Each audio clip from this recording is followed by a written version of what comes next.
Hey, what's up? Alright, enough chit chat. We have a ton of news to get through today, so let's just get right on with it. The top story of the week is that the leaderboards are finally fixed. They were originally frozen 4 years ago due to the sheer size of the community when it was built for only a few thousand. The top 1000 are managed manually by elder moderators Viprin and Embed to prevent hacking. Oh, and speaking of new moderators, Embed and Mafika have been promoted to elder mods, so GG to them. A handful of mods were demoted as well due to inactivity, and this list includes a couple very prominent names such as Serpunch and Durami. Although more excitingly, Geometry Dash on Steam has hit its record of number of players playing at once, like 10 times or so within the past few weeks. It's actually really amazing. I've heard it has something to do with TikTok, but I really have no idea. Onto Demon List news! Silent Club, the famous impossible level, has been placed on the list at spot number 15, right above Bloodlust. And other cool demon news, the Apocalyptic Trilogy in upcoming Top 1 is now a thing. This includes Cataclysm, followed by Bloodbath, followed by Aftermath in one level. It's supposed to be like incredibly difficult, so that's really exciting to see. In addition, Dashi has become the first person to beat Sonic Wave on mobile. This is absolutely impressive as heck, and just wow, Sonic Wave on mobile, like, I can't do that, what? And finally in Demon news, Sightless Sandstorm has been verified by Bradenbull. This is an invisible version of Sunset Sandstorm, and it is so impressive. Like, how do you do that without seeing the obstacles or spikes or blocks or anything? Now, I know what you all are here for, so it's time to deliver. 2.2 news! First of all, RobTop showed us a bunch of new ship icons coming in 2.2. Two of these we have seen before in like other images and in live streams, but they're still super cool. The top one is my personal favorite. I just think it looks super cool. Other icon stuff, RobTop showed us two sketches of icons that didn't make the cut for Geometry Dash. They look pretty interesting. And here, Alexander Zeta made a remake of what one of them looks like if it were digitized. So that's pretty interesting. It makes me wonder how many icons does RobTop design that don't end up making it into Geometry Dash. RobTop also talked about the number of icons coming in 2.2, saying that the cubes are definitely the most prominent and that there's not nearly as many of other game modes.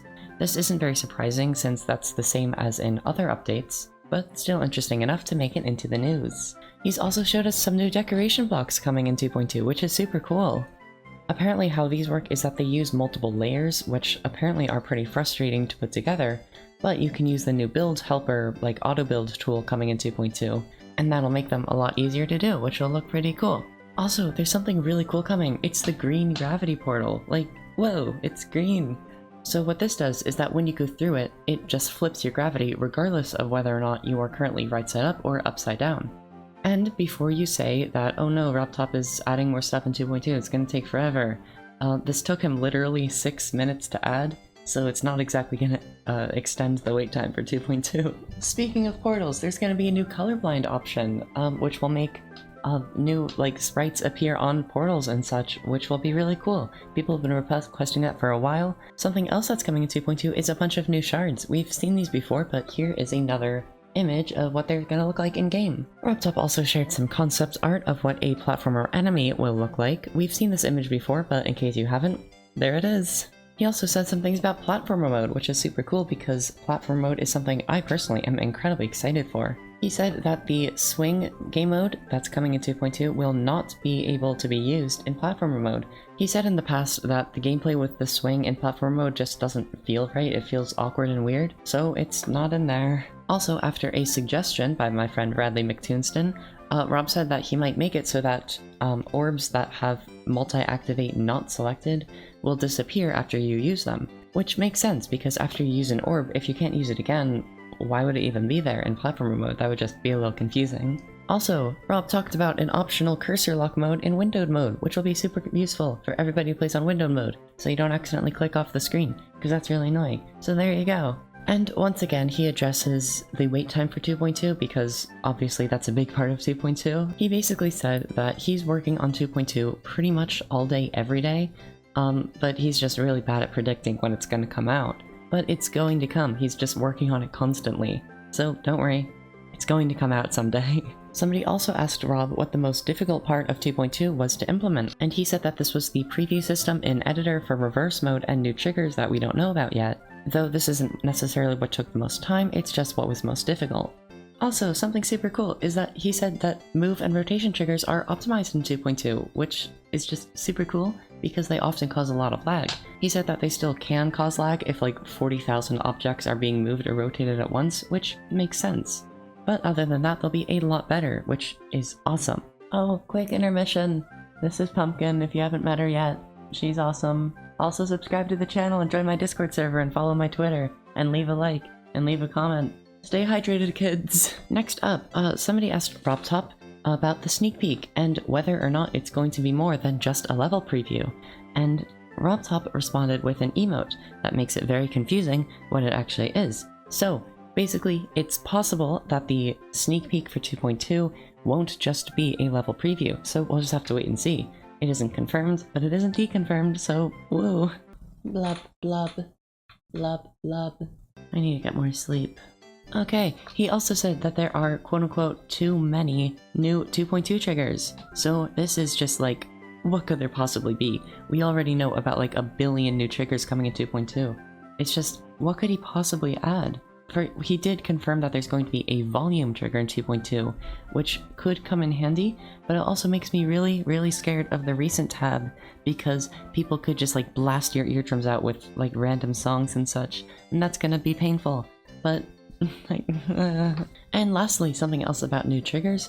There's apparently going to be something in 2.2 called the arrow trigger that we will see in the sneak peek. Now, RobTop has said in the past that there is some sort of new feature that really broke the editor that is why the sneak peek took so long, and that we'll see what that feature is in the sneak peek. So my guess is that this is the arrow trigger. But the question is, what is the arrow trigger? This is such a weird name. Like, most triggers, it's pretty obvious what they do. The move trigger moves objects, the rotate trigger rotates objects. But what could the arrow trigger possibly be? I don't know. It's confusing. I can't wait to see the sneak peek. Ah. But anyways, so that's 2.2 news. Now we're moving on to a more fun segment, Rob Watch. I still don't know if I should update that graphic or not. First of all, something really cool that RobTop showed us is unused textures. For example, here are 2 backgrounds that didn't actually make the cut.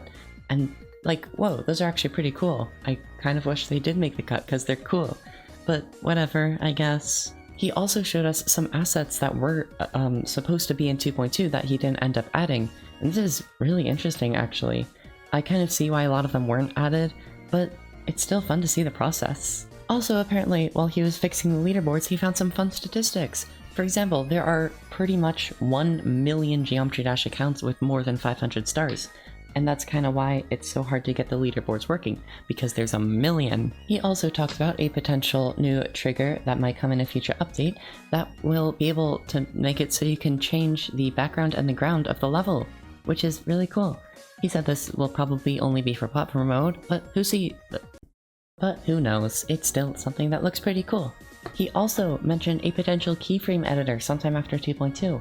So what this basically means is you could have an object, and you could basically drag it to one place, and then drag it to another place, and then drag it like here, and then the object will automatically move in that like way you dragged it. I can just select, okay, this space, and then at this point in time I want to move it to this space, and then it'll go whoosh. I hope editing me doesn't hate me for all this editing I'm making her doing. But yeah, so keyframe editor, that's gonna revolutionize the editor if that happens. Like, I really hope it does. Also, a lot of people know that Geometry Dash used to be called Geometry Jump. That was the original name. I think we all just kind of assumed he changed the name because Geometry Dash sounds a lot better than Geometry Jump, but apparently the only reason he ended up not using it is because Apple said no, because it was too similar to another game's name, so that's interesting. Somebody also asked RobTop if there will ever be an official main level Extreme Demon, and RobTop said doubt it.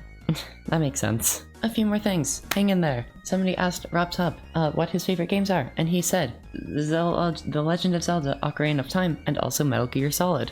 Solid choices. Nintendo's cool. And finally, the last piece of news. I have to get a stuffed animal for this one.